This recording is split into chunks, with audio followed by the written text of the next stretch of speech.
Hello, this is Shambhavi. Welcome to Satsang. Satsang is an ancient spiritual practice from India. It means being in reality together. I give Satsang live every Wednesday and Sunday night in Portland, Maine.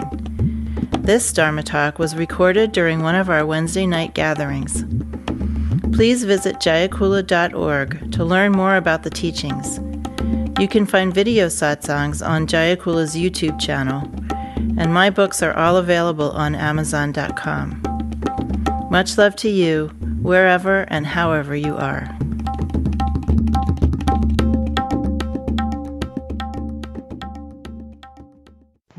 In the two traditions that I've mainly studied in, Trika Shaivism from North India and the Dzogchen tradition of Tibet, the masters of the tradition and the texts, the scriptures, are always talking about something called your real nature.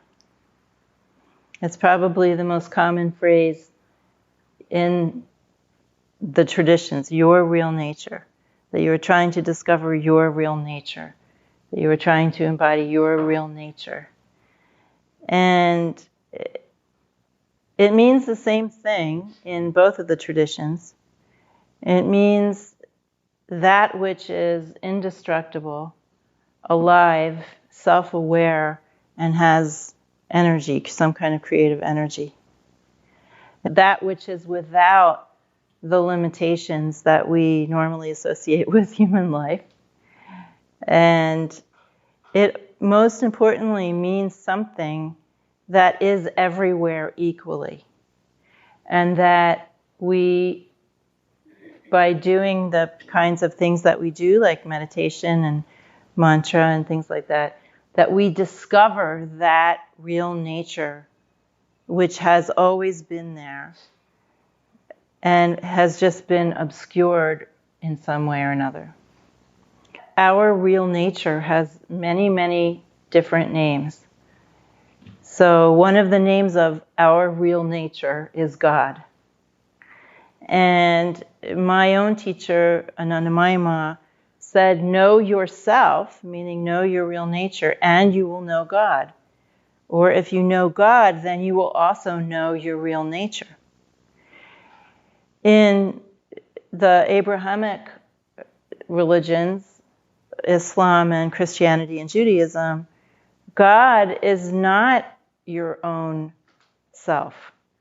God is not your real nature. God is your master. God is your better. God is your superior. God is your creator.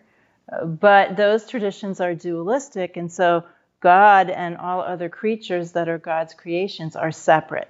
They're made of different stuff.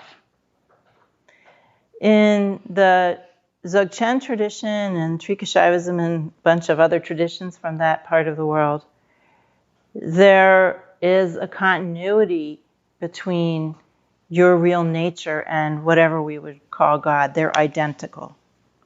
So the other names for your real nature, God isn't the only one. So there are plenty of other names, like all the other gods in the Indian tradition and in the Tibetan tradition. Then more sort of esoteric names such as instant presence, flowing presence, Shiva nature, Buddha nature, Christ consciousness, and in Dzogchen, Rigpa. So they're just this, really a lot of names for basically what is the fundament of existence and what everything is made out of and what we are already continuous with at all times. So when we're doing spiritual practice, we're not trying to create anything new.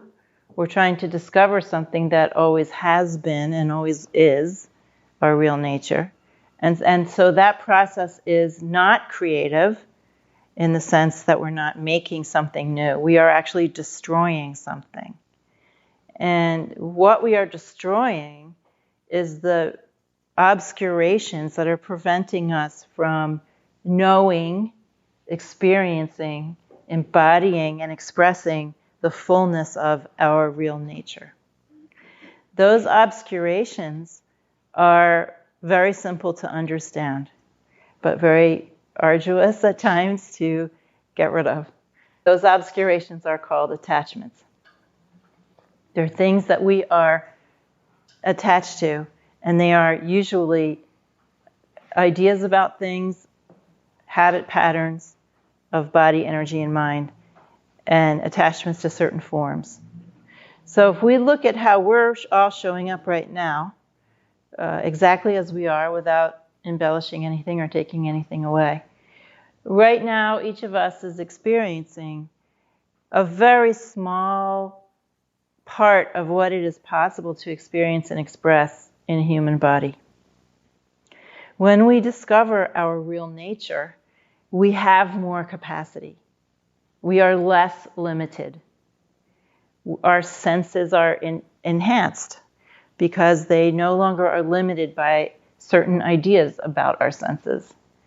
And we have all other kinds of capacities for joy and empathy and compassion and creativity and intelligence and insight and spontaneity, many what we call wisdom virtues.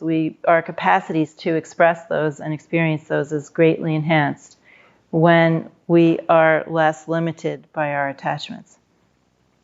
These attachments come in the form of, first of all, how we think we are, what we think a human being is, what we believe a human being is capable of, what we think we are capable of or not capable of, how we approach our relationships, how we approach our minute-to-minute way of living, what sort of concepts and convictions inform how we live minute to minute. And even our form of embodiment is part of that, what we call karmic vision, that is basically tantamount to a set of limiting conditions.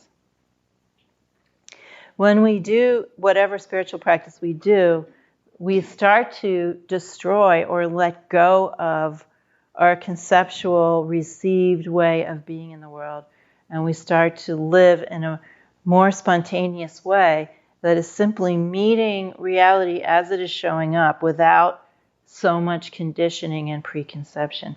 And when that happens, what we naturally discover a whole range of capacities and expressiveness that we didn't know that we had before. So this is the point of what we're doing. And there's really nothing wrong with the limitations that we have. They are not problems. They're not psychological faults. They're not sins. They're not errors. They're not mistakes. They're not even deficits, because in both of these traditions that I've studied in, the essence of your real nature, aka God, aka Rigpa, aka Shiva nature, flowing presence, etc., the essence of that is expressivity, creative expressivity. And so when we are destroying these attachments, what we are doing is we are releasing ourselves into the vastness of spontaneous creative expression. And we have to realize that we ourselves are products of that creative expression. Our very limitations that we're experiencing are aspects of the creative expression of this intelligent, alive, aware reality. So I like to use the example of this cup to explain what conditioning means and why conditioning is just another word for creative expression. We often bemoan that we're limited, and our feeling of being restrained is what comes about naturally when we start to have feelings like there must be more than this. I feel so constrained. I want more. I want to express myself more. I want to find out what's really here. I'm tired of my same old. Please help me. Someone give me something to do to get out of this situation. That very feeling of urgency and constraint that we have is part of the engine of what we call liberation or waking up. But nonetheless, it's the whole package, even the ways that we're limited and the things that we balk against are all part of that creative expression. So this cup, for instance, when this cup was just a lump of clay, it was less conditioned than it is now. So that lump of clay could have become many, many different things. Inherent in that clay was the potential to become a plate or a pot or a vase or any number of things that you can make out of a lump of clay. Once some creative person or machine fashioned this cup, came from IKEA, so I doubt a person actually made it. But anyway, nonetheless, once it becomes in the form of this cup, it's more limited. It has less expressive potential. It can no longer be a plate.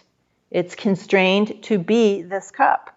However, we enjoy, or I like the form and the color of this cup. I bought it. I enjoy it, and I'm enjoying it as some sort of form of aesthetic production. And I probably wouldn't have enjoyed a lump of clay as much. Unless I were a potter, maybe then a lump of clay would be even better. However, we're all that. We are all constrained forms that are arising naturally from this very creative reality. And built into us is at some point the feeling that we want to be less constrained, that we want to sort of travel back to a less conditioned state and become the creator rather than just the created. Or as one of the founders of my Indian tradition said, you want to become the player rather than the played. The reason why we suffer is because we feel that all of these limitations that we have are very important and very real, when actually they are just part of the game of discovering that feeling of constraint and then discovering a way to rid yourself of that constraint and going through the process of, really wondrous process of discovering who you really are, and that you have just much, much, much more capacity than you think you do at this moment. One of the things that struck me in the short time that I've been teaching is that people have a limited idea of themselves, but then they also have a limited concept of self-realization, right? You have many people have certain ideas that they come into a particular tradition or practice with, of what they want out of it and what it's for and how they're going to end up if they do that practice or study with some particular teacher. And it's so much less than what's actually going to happen if they follow it through to the end. Spiritual life is full of surprises. If you are consistently going along year after year, you will be surprised over and over again. It will always outrun and overflow any idea that you had about it, and also confound you, because it will also conflict with your overblown ideas of how practice is minute to minute. That often happens in the beginning. Some of spiritual life is just a slog, and there's no way around that.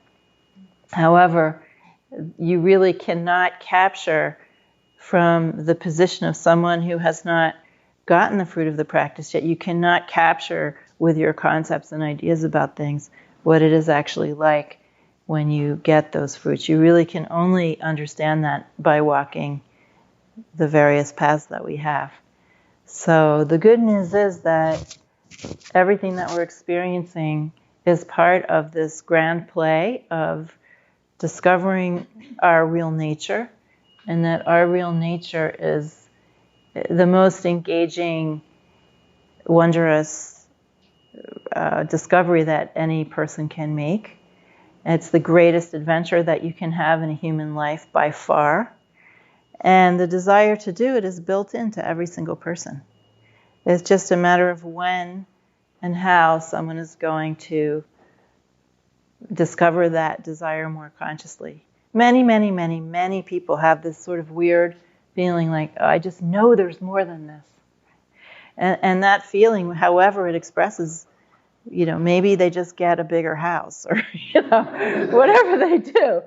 But eventually, in whatever lifetime, they're going to finally figure out that it isn't really about the bigger house, and that it's about this adventure of discovering who you really are. And you can see that that desire just permeates everything about human life and expresses itself in infinite ways. But it really all eventually leads to the same place, and that is discovering this indestructible fundament of reality that we are actually part of and can participate in with awareness.